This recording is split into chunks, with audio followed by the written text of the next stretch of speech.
Hey guys, Toby Mathis here, and today we're going to go over 5 financial secrets you should never tell anyone. So here's something I see every time somebody gets sued, scammed, blindsided financially. We kind of go back through what happened and we find the same thing. Somewhere along the way, they told the wrong person the wrong thing, or they allowed the wrong person to find out something about them.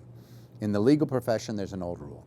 If you want to take someone down, and I mean hammer them, you do not start with strangers. You look for the ex-spouse, you look for the ex-business partner, you look for the ex-employee, maybe an angry family member. You look for the person that used to be close. Why? Because strangers guess, but insiders know.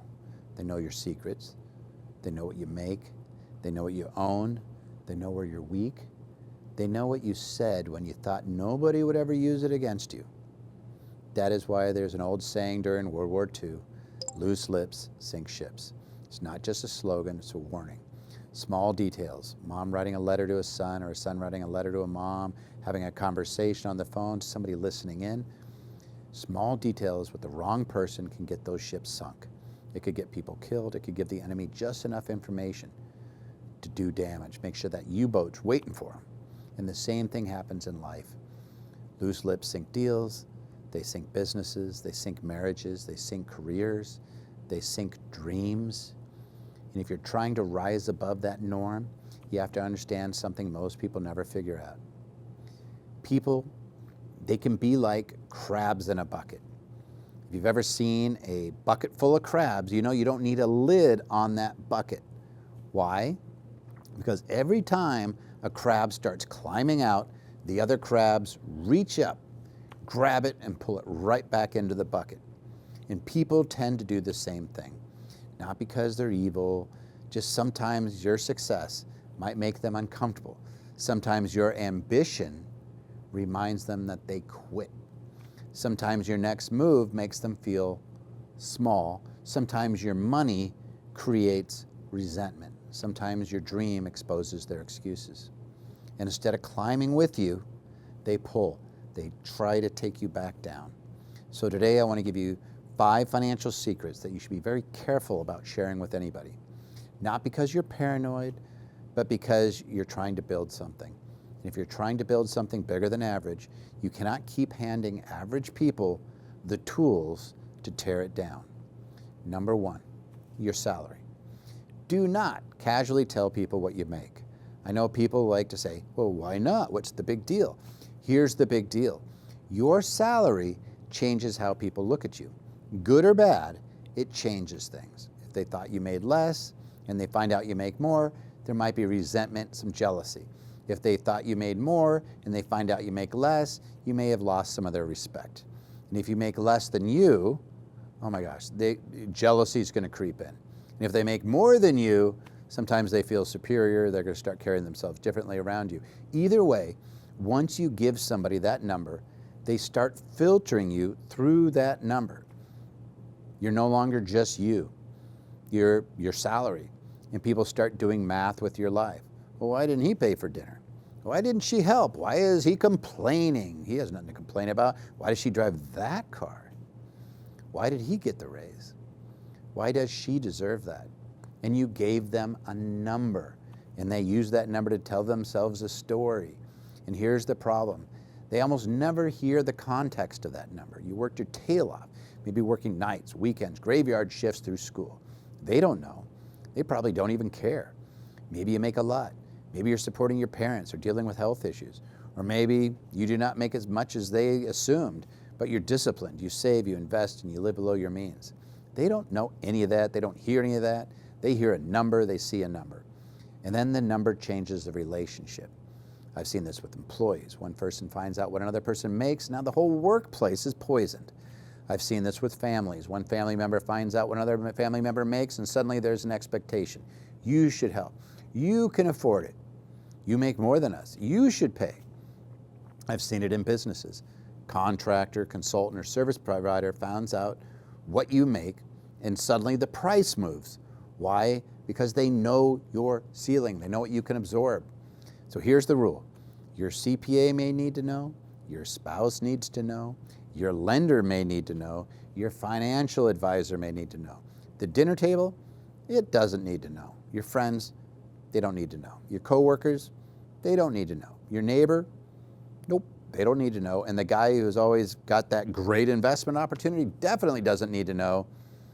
Any potential creditors out there, somebody who wants to shake you down, they don't need to know nothing. Your salary is not small talk. It's not something to be shared. It's sensitive information. Treat it like it matters. Number 2, your net worth. Your salary is what you make. Your net worth is what you've built. Be even more careful with this one, because when you tell somebody what your net worth is, you're not just telling them a number. You're telling them the result of your life's work, the years you worked late, the risks you took, the deals you failed, the businesses you built, the money you saved, the vacations you didn't take, the car you did not buy, the investment you held when everybody else freaked out and panicked, the lessons you paid for, the setbacks you survived. That number is not just a number, it's your life's work. And once people know it, they may start believing they have a claim on it. This is where things get dangerous, because over and over again, lawyers use financial information to extract a pound of flesh. And that is what litigation does. It looks for leverage. When you're being shaken down in a lawsuit, sometimes they say, I know where you live. If somebody thinks you have nothing, they won't even bother you most of the time. If somebody thinks you're worth $5 million, suddenly a minor dispute becomes a 6-figure demand. Not because the facts changed, because the target changed. Did a video last year with a defense attorney defending her client over an $80 fender bender at Costco. Want to guess how much that deadbeat sued him for? $3 million. Can you say shakedown? Can you say deep pockets? And people miss this. They think, I didn't do anything wrong. That may be true. But litigation is not always about right or wrong. Sometimes it's about pressure. Sometimes it's about economics. Sometimes it's about whether someone thinks you will pay to make the problem go away. And if they know your net worth, they know where to aim. Think about the things you casually say. I've paid off my house. Man, I've finally crossed 7 figures. Sold my business for X. I've inherited some money. I own so many properties, blah, blah, blah. You may think you're sharing success. Someone else, they might hear opportunity. Someone else might see a target. Someone else may hear deep pockets. And again, this is not just strangers. Sometimes it's going to be your families. Sometimes it's friends. Sometimes it's an ex-spouse. Sometimes it's a former business partner. Sometimes it's someone who smiled at you for years and quietly resented every bit of your success. That's human nature. So don't hand out your financial x-ray. You can be successful without giving people your balance sheet. You can be generous without exposing your net worth. You could say, we're doing okay. You could say, we're comfortable. You could say, I don't really talk numbers. That's enough, because your net worth is not public property. Protect it. Number 3, it's going to sound weird, your dreams. And this may be the most important one. Do not share your dreams with people who have not earned the right to hear them. If you want to have your dreams tarnished, expose them to the wrong people, because your dreams, they're yours. They're not for anybody else to judge. And average people will judge extraordinary dreams through average eyes. You say, I'm going to start investing. All of a sudden, mom has 3 stories about people who lost money. Nothing against your mom. You say, I'm going to buy real estate. Somebody immediately tells you about 2008, you're going to lose everything. You say, I'm going to open a business. And Uncle Bob, who has never opened a successful business in his life, has 3 reasons that it's a horrible idea. You say, I'm going to start a YouTube channel. Somebody laughs, and everybody becomes a risk expert. Where were all these geniuses before? They were sitting in the bucket with all the other crabs, just waiting for someone to try and climb out. Just like a crab, as soon as they see somebody, you, climbing out of the bucket, what do? They grab your leg and they try to pull you down. People do that same thing over and over again. They say, but I'm trying to protect you. No, they are protecting the version of you they understand. They liked you better when your goals were normal. They liked you better when your dreams were safe. They liked you better when your ambition did not make them uncomfortable. The moment you started climbing, they started pulling. Who do you think you are? That'll never work. You're going to lose everything. You don't know enough. People like us don't do that. And sometimes the answer is, no, I do not think I'm better than you, but I'm not staying stuck with you.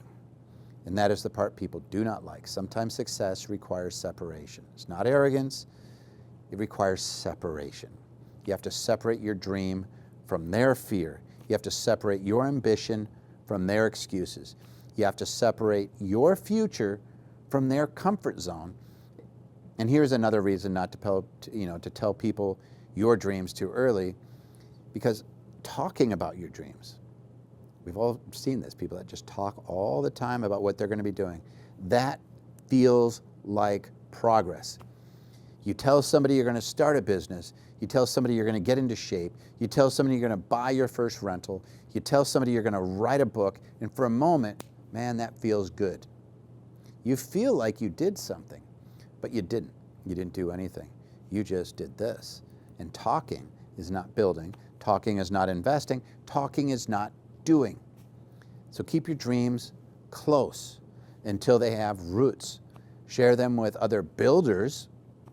Maybe you have mentors, so share them with your mentors. Share them with people who've done it before, and they're offering you the hand up. Let me help you come up. But stop taking advice on climbing from people who are still in the bucket with all the other crabs. Trust me on this. I know exactly what I'm talking about. I became a lawyer, and I had family members who said, well, at least you didn't become a used car salesman. I invested in real estate decades ago, and I got 20 reasons why I was a schmuck and would lose everything. I did well in real estate, and they shift to all of their successes, lamenting, I could have been a contender. I could have done that. Trust me, it just gets in the way. Keep your dreams close to your heart. They're your dreams. Share them only with people who will cherish them and treat them well. Number 4, family strife. This one is tough because families are complicated. Every family has its issues. There's money issues, marriage issues, parent issues, sibling issues, business issues, inheritance issues. Sometimes you just need to talk to somebody. I'm not telling you to bottle everything up. I'm just telling you to be very careful about who you tell or who finds out. Because family strife, once it leaves the right circle, becomes gossip, and gossip becomes leverage in some cases, and leverage becomes pain. And it happens in families all the time. Someone says, my brother's broke, my sister's being cut out, she's doing drugs, she's doing this, my parents are running out of money, kids can't handle money, oh my gosh, they're so horrible. There's going to be a war when mom dies. We're just like, why would you say that? What good comes from making private family pain a public story? And I know it's tough. Now the problem has an audience. And once a family problem has an audience, people start choosing sides. They start judging, they start repeating it, they start adding little details, they start asking questions, they start creating pressure, and now something that was already hard, well, it becomes harder. I've watched families get torn apart, not just because of the original problem, but because the wrong people got brought into the problem. The money issue is survivable, the gossip's not, so be careful. If you need help, get help.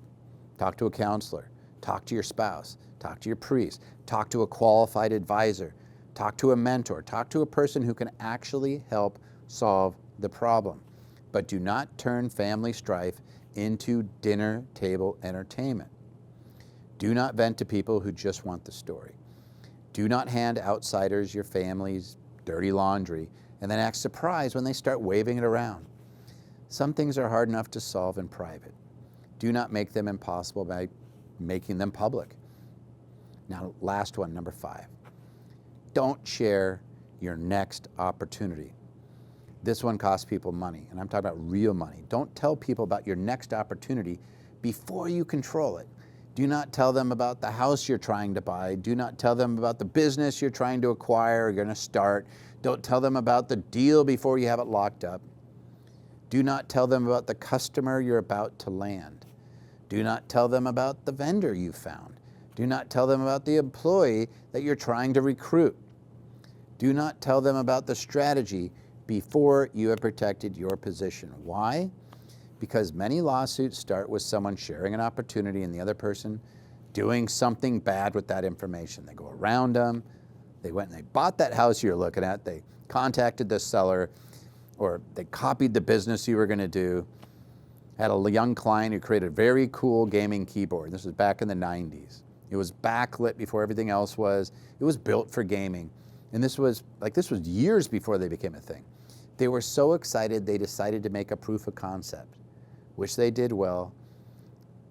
And this is what's sad, is they did not have the right documentation with teeth with the company that designed the proof of concept. So that company took it and created it themselves.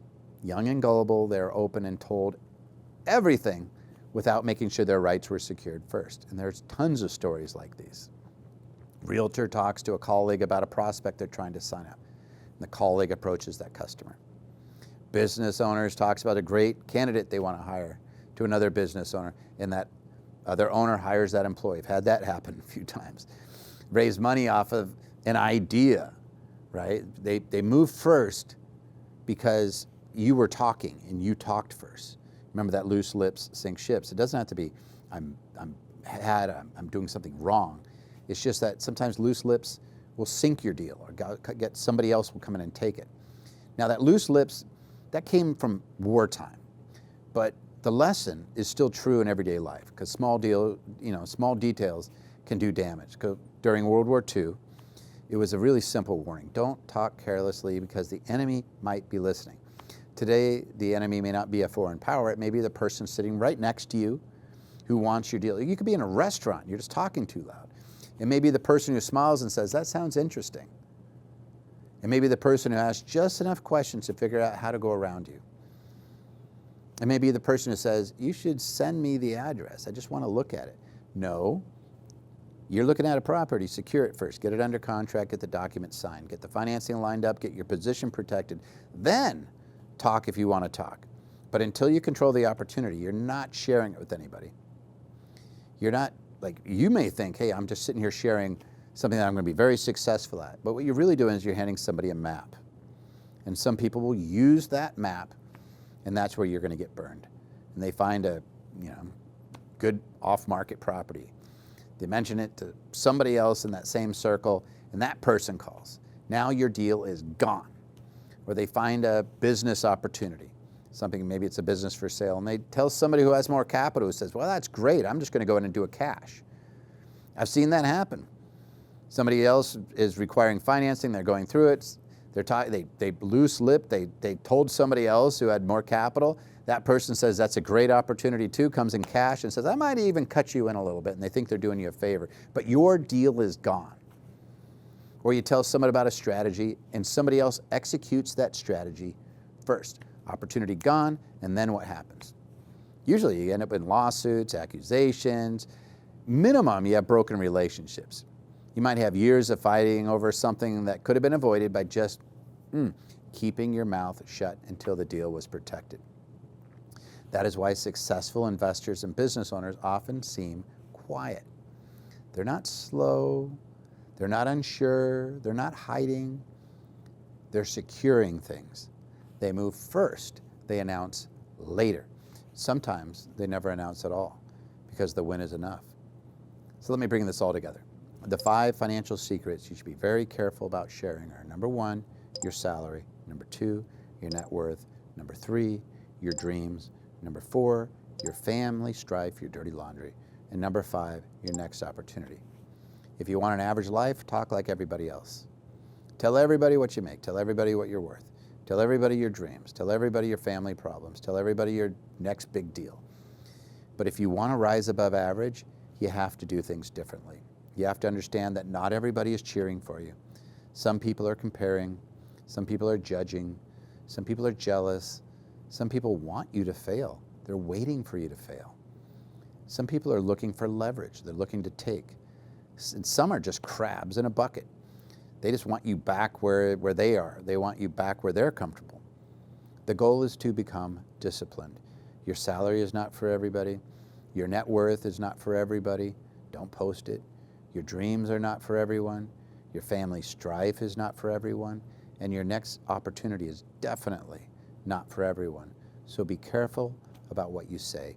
Be careful who you say it to.